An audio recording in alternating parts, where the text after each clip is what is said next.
Hello everyone, it's Christina from Our Wood Home. I apologize in advance if my voice sounds a little bit funny. It's allergy season and my nose is stuffy and it just affects the way my voice sounds sometimes. Anyways, this is going to be probably the second to last garden update of 2021. I think I'll maybe do an update towards the end of the growing season, maybe after we've had our first frost, just to update you all on what's been going on in the gardens. But in the meantime, let's take a look around at what's growing right now. So first up, we are starting with the blue lettuce planter. As you can see, it is not doing well. We've had a fairly dry and hot summer, especially in the last few weeks, and this little planter has been neglected. Honestly, I kind of gave up on it because it wasn't doing very well anyways. There is some spinach in there, but it didn't grow. And as you can see, the lettuce has gone to seed. I don't know if I'll do any lettuce next summer, or next spring, sorry.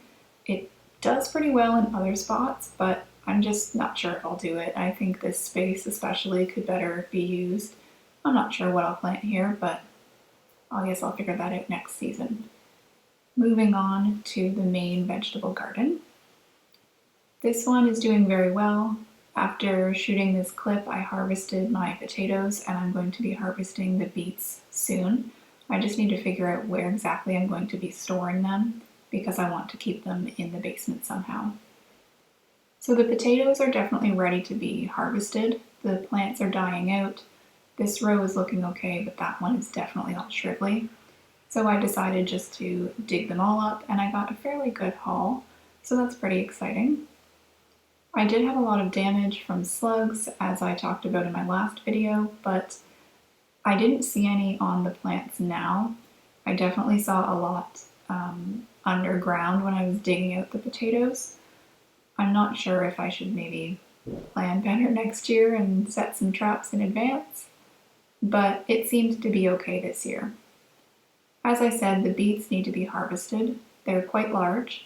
I'd actually planned to leave some to go to seed, and I didn't really do a lot of research on that because if I had, I would have known that if they go to seed, it's going to be in June or July, and they actually need to be in the ground this season and then left in the ground, and then they'll go to seed next season, and I can collect the seeds after that. So lesson learned. I also have a little rabbit that's been snacking on my beets, so they definitely need to come out of the ground. I have some pretty big beets here. I'm not sure what exactly I will do with them for cooking, but I'll figure that out as well. If you have any good recipes that use beets, please leave those in the comments below. I usually do pickled beets, but I didn't do a lot this year. Alright, this is my onion row. It's doing pretty well. I think it's going to be ready to harvest soon. From what I read online, when the green part starts to topple over, that means it's almost ready to harvest. So I think I'm just going to keep an eye on it for the next few days and see what happens. I did pick some onions already, accidentally. They were mixed in with my tomatoes, and when I was weeding around the tomatoes, the onions got pulled out. So I think I'll just try to cure those and then use them up soon. I had some onions planted here between my main onion row and my tomatoes, and that's where those little onions came from because it was hard to see them under there, and I kind of forgot they were there. The tomatoes are doing pretty well, all things considered. They're quite shrubby and are kind of busting out of their cages as usual. I've only seen a few hornworms on just 3 of the plants, so that's good. I definitely need to keep an eye on that though. I can't remember how many varieties we did this year. I think 3, 4, maybe 5 varieties. If you remember my earlier videos, I talked about how the first time I sowed tomato seeds indoors this spring, they didn't take, and I had to re-sow them, so that left me a little bit delayed. And unfortunately, I didn't have enough seeds to sow all the varieties that I wanted. The variety we wanted the most of this year didn't end up doing very well when I first sowed them. So imagine my surprise when I found this pretty bushy plant growing from those fallen seeds left over from last year. So that's pretty exciting. That plant is doing very well. I can't say the same for the others of that variety that I sowed intentionally. They're quite small and don't have a very high yield, which is very surprising because last summer this was our highest yielding plant. Now, I'm not sure if that was maybe more to do with the soil quality last year or the seed quality. I keep all the seeds sorted by variety, just all mixed together in an envelope. So I've got all of this variety in its own envelope, all the large cherry in another variety or another envelope, and so on. So I'm not sure if maybe those seeds were newer seeds that I sowed last year and maybe older seeds from this year. I don't know. It could also just be that the soil itself was a little bit more rich last year and I didn't do a good job of spreading around the manure this year, but who can tell? So as you can see, the hornworms didn't do too much damage to the plants. They definitely chewed off a few little leaves, but I've been trying to stay on top of it since discovering it recently. And I think I'm doing an okay job so far. The tomatoes are quite shrubby, so that might be a challenge to try to find the hornworms underneath all that foliage, but I'll do my best. Next up is the bean garden. I can't remember what I've been calling this in previous videos, but I've got my beans and peas growing here. So I've got two different kinds of beans on that trellis on the left, and then I did have snow peas on the other trellis, but something happened to my snow peas and they just started to die off. I don't really know if it was lack of water or what, but one day they were nice and bushy and green, and then the next they were all shrivelly. So I didn't even really get any snow peas off of it, maybe a handful just to snack on. I don't even know if I'll save the seeds from these dried peas. I think I'll try it, but just keep them separate, and if I do plant them, I'll make note of which seeds I'm planting next year. I've got an acorn squash plant here. You may remember I tried growing watermelon in this garden, but it didn't do well, so I pulled it out and transplanted some acorn squash from another garden. I am doubtful that I'll get much of a harvest from those two plants this year, but we'll see what happens. So this trellis has yellow pole bean, which is doing pretty well. I do need to harvest those and store them somehow. I did try pickling some, and I'm hoping to use my pressure canner to make some more cans of beans shelf stable. And of course there's some that are all dried and ready to be harvested and saved for the seeds. On the other side of this trellis is what I call mystery bean because a friend gave us these seeds and we can't remember what type of bean it is. I'm pretty sure it's a dried bean, like it's one that you're supposed to grow to then dry the peas and eat them that way, or eat the peas but not the pods. At least that's what I'm going on. And that was just another little acorn squash. So this area is my herb garden. It's doing okay, I guess. Let's see what we're going to first. The Calendula is doing all right. A lot of it is going to seed, which is nice because I'm running out of my seed packet from a few years ago. I have picked some of the blooms already and dried them for tea.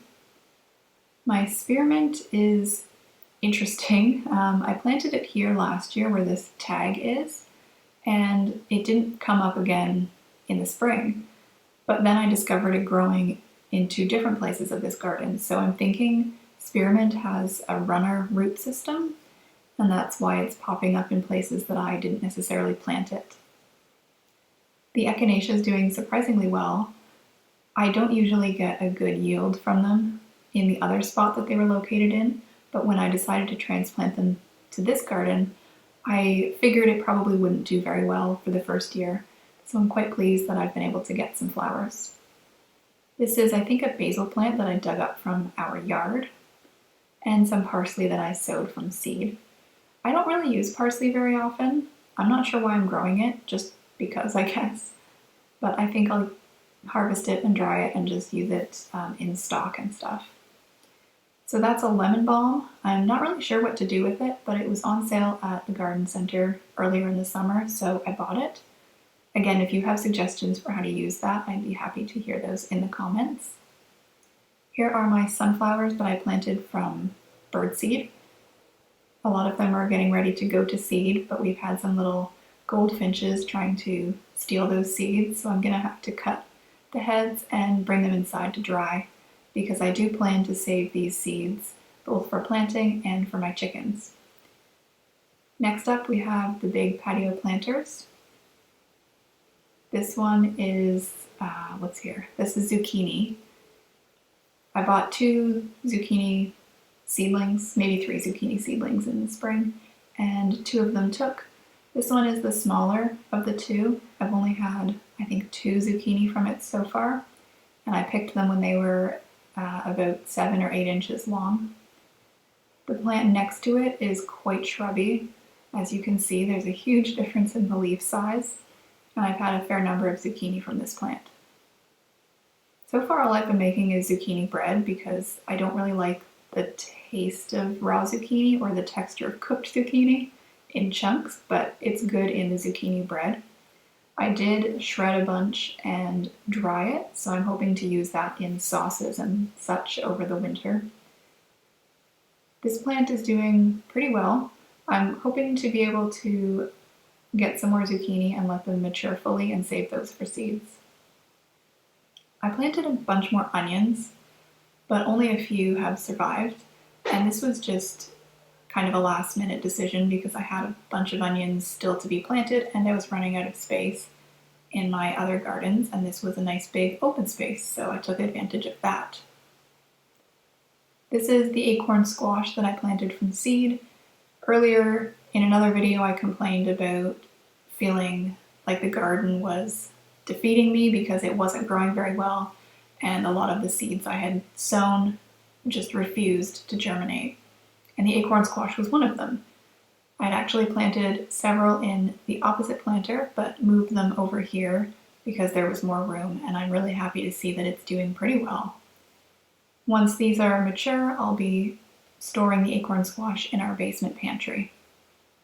I think I'll get a few small baskets or maybe some wicker baskets to store them because I think they need to be stored not necessarily in a sealed container, just in something that allows airflow, but I still need to do a bit more research. On the other side of this planter are my cabbages. I made this barrier to deter cabbage moths, but I didn't do a good enough job because, as you can see, there's quite a bit of leaf damage. I don't think I'll get any cabbage from these first few plants because they're quite small, and if we get an early frost, that's going to do some damage, I think. But that's okay because those 3 plants were sown later, thinking that I'd be able to do some succession sowing. But this one is my prize cabbage so far. Again, this one had leaf damage from a cabbage moth and also slugs, which I can't really keep out because they're under the ground, whereas the cabbage moths are just airborne, so the net does some good at protecting them. But on the newer leaves, I haven't noticed as much damage, so I'm taking that as a good sign that my barrier is working and there is a cabbage in there. I really want to peek at it, but I don't want to fiddle with the barrier, which is just a netting, but it's kind of fiddly to put back in place, so I'll just have to be patient. This is the rest of the lettuce that I planted later in the spring or early summer, I can't remember.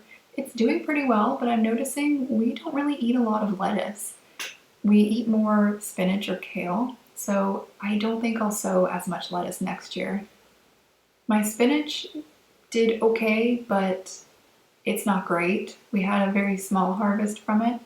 I'm not sure if maybe I need to just plant it somewhere else or baby it more, but I'm going to look into that for next spring because I prefer to do dark greens over the lettuce. Here are 2 English cucumber plants that I sowed from seed. It's been slow going. I haven't had any harvest from them yet, but it looks like we're making some progress, even though there's a few deformed cucumbers. I'm sure they'll still taste fine. This is the opposite planter across the patio. I've got a bunch of carrots here, and spoiler, there is a snake underneath of there, which I didn't realize at first, and it startled me when I went to move some of the leaves. There it is, hiding in there. You can see the carrots are starting to mature. I definitely should have thinned them out, but I wanted to just keep them because it felt like a waste to pull all the small ones out. And I know that's probably counterproductive, but it's been working okay so far. The carrots are quite delicious, actually. They're more flavorful than the store carrots, and my dog Bet does not care for them. I think they're a little too strong tasting for her. They're almost peppery, which is interesting. I planted 2 varieties, a multicolored heirloom and then just an orange carrot. And I can't tell which leaves are which, but it's fun to pull them out and just be surprised. My cucumber plants, these are for pickling cucumbers. They were doing pretty well, and then I think they just got damaged from the extreme heat, and a lot of the cucumbers over-ripened somehow. Some of them started growing through the fencing, so I'm just going to have to leave them and wait until they die to pull those out. But I'm hoping that there's going to be enough nice weather with a lot of rain so that the rest of these little tiny cucumbers can ripen, because I'm hoping to get a few more to make pickles. Earlier in the summer, I did pinch off a lot of the flowers because I didn't want that many pickles, but now I'm kind of regretting that because it doesn't look like I'll get a lot. These are some that I left to over-ripen to harvest for seeds, and some that I just didn't realize were there and went too ripe before I could pick them. But this one especially I'm going to be saving for seeds because it's nice and large and the skin is quite tough. If you have chickens, you can feed them these overripe or overwatered cucumbers. They seem to really like it. I've tried to grow bell peppers in the past and never had success. They always get damaged by some type of insect or parasite or something. And I didn't really have high hopes this year, but surprisingly, there's 2 plants that do have some peppers on them. I planted 2 different kinds of peppers, a multicolored and then just a green bell pepper. I can't tell which is which, but obviously we'll see once the fruit starts to ripen and mature. So I'm hoping that that will come in before the frost kills it. This is my little parsnip section. This is, I think, my first time growing parsnip, and I really have no idea what to expect. They don't have any of the roots showing near the soil like the carrots do, so I can't really tell what's going on, and I really want to pull them out to see. But from what I can tell, it's best to let the parsnips continue to mature until the frost and then harvest them after that. This is one of my watermelon plants. I did have 2, but the other one didn't make it. I'm not sure that I'll do watermelon again because it is pretty finicky. It likes hot but a lot of water, and we had some cooler nights earlier in the summer and I had to cover the plants, and it's not working out very well for me, so maybe I'll do it in another garden and have a more permanent little greenhouse structure over that. I do have some more acorn squash here, as you can tell. I know that it seems like I didn't plan the spacing very well, considering how there's a watermelon right next to the squash, and they both take up a lot of space, but I planted the acorn squash seeds in the spring and it didn't take, so I decided to fill it in with watermelon. I had one over here as well, and then when the squash started to grow, I decided just to leave them and see what happens. So now I have this giant empty space since I was planning for the second watermelon plant to grow there, but it decided to die. Next up is this garden at the front of the house. It is looking kind of rough because we had our windows replaced recently and it got a little bit squished in here, but that's okay. The rhubarb didn't do that well, but that was to be expected considering how I planted it or transplanted it from a different spot. And I did have some garlic back here, but it got squished, so it'll be a surprise to see if that comes up. I might just dig around and see if I can find them under the soil. I also have some onions here. They probably won't do very well because they were planted pretty late in the summer and they got a little bit squished as well, but that's okay.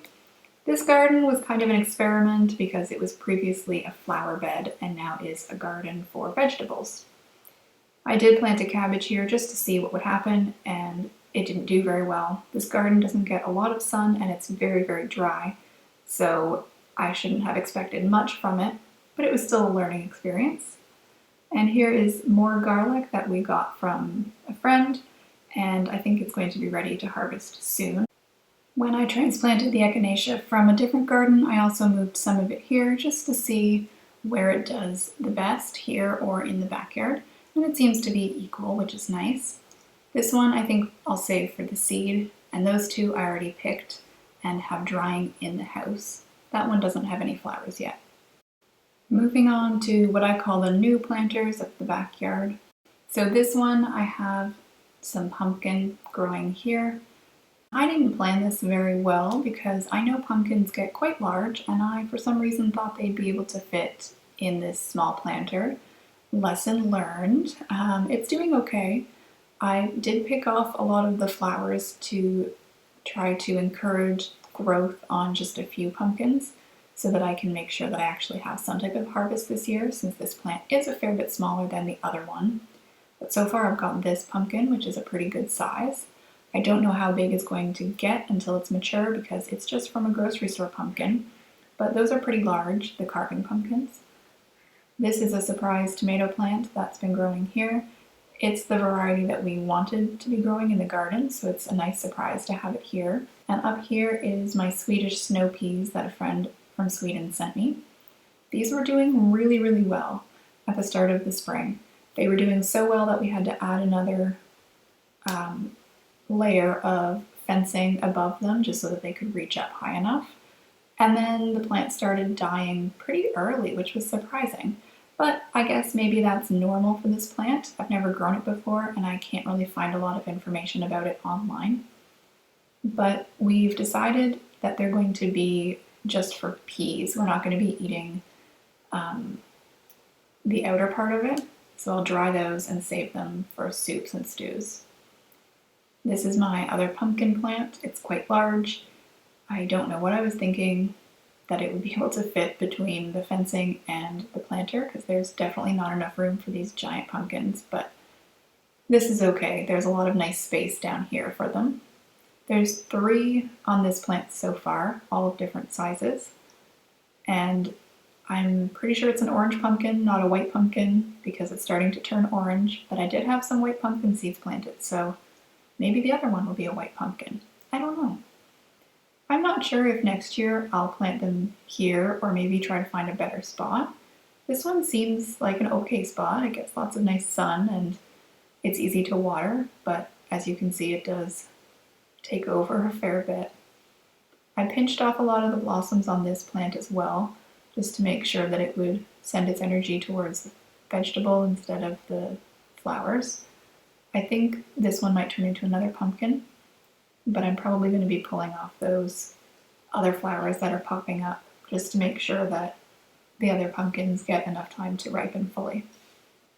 That's all I have to update you on this time around. Thank you so much for watching. I hope that you enjoyed this garden update, and I will link the other videos in my update posts so that you can see how the garden has progressed over the season. If you like what you see here, please consider subscribing. Thank you so much for watching and have a great rest of your day.